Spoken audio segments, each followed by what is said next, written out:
Hi, I'm Jennifer Chen, and this is the story of how I learned that sometimes the quietest person in the room holds all the cards. It's funny how life works. One day you're being ordered around by your entitled cousins, and the next, you're signing their termination papers. But let me start from the beginning. My Aunt Victoria was always the black sheep of our family, while her siblings chased traditional paths. Doctors, lawyers, accountants, she built a tech empire from scratch. Chen Innovations became a $2 billion company under her leadership, but you'd never guess it from her modest lifestyle. She wore simple clothes, drove a 10-year-old car, and lived in the same house she bought when she started the company. I was the only one who really knew her.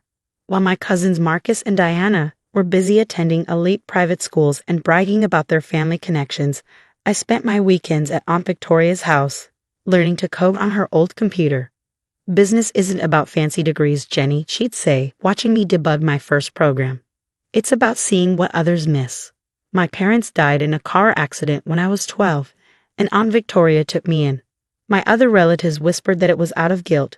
She had been too busy building her empire to help her brother when he was struggling financially. But I knew better. Aunt Victoria saw something in me that others didn't.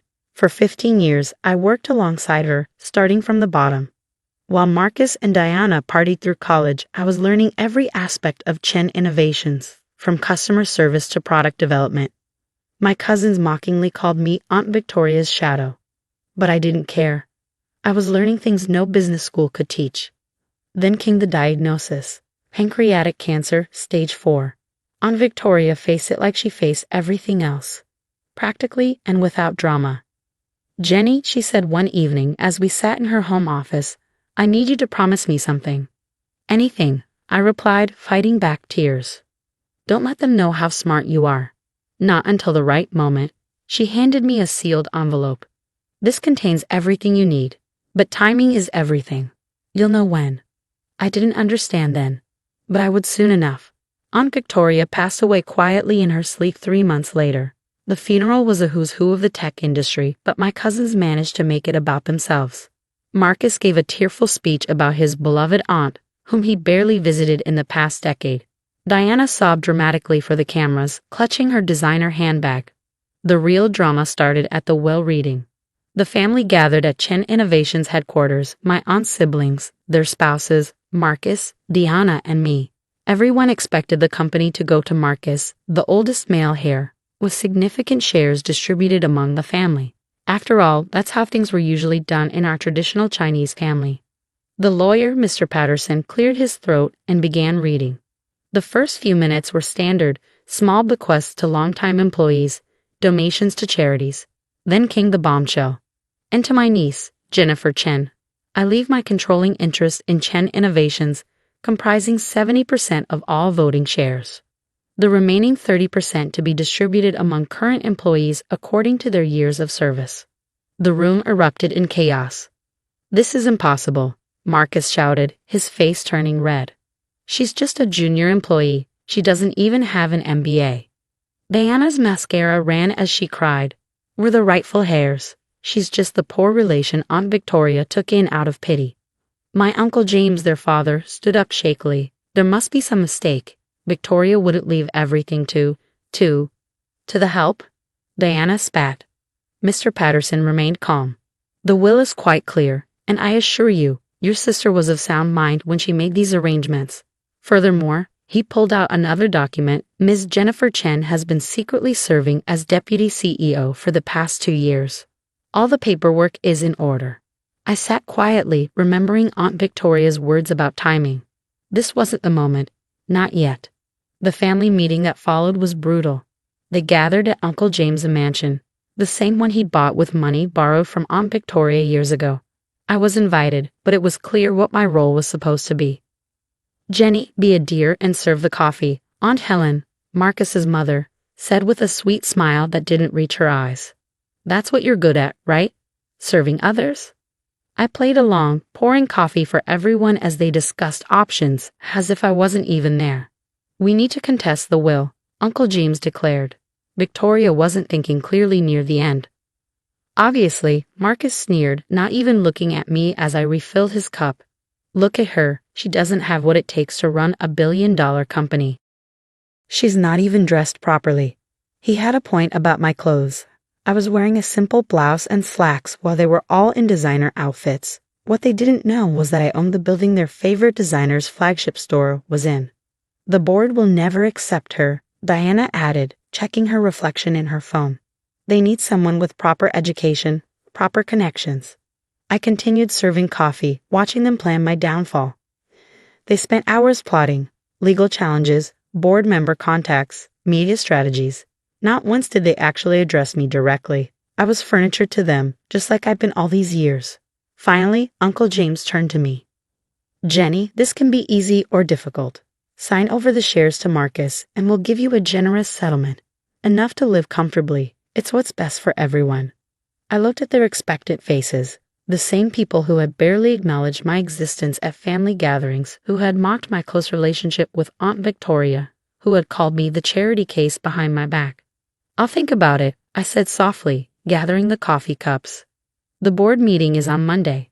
I'll have my answer then.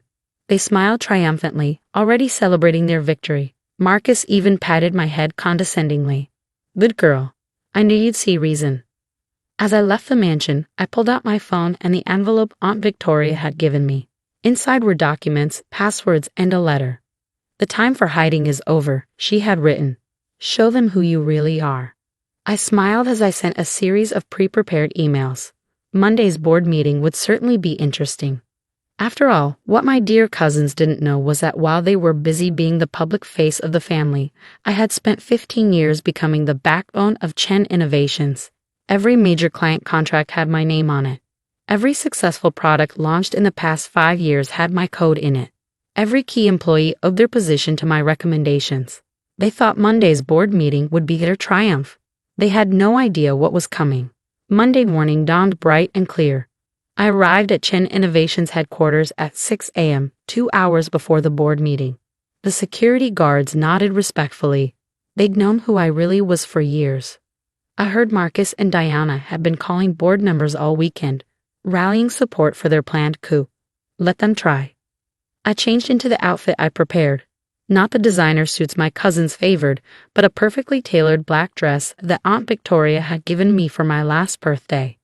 Power isn't about looking powerful, she'd said. It's about being powerful.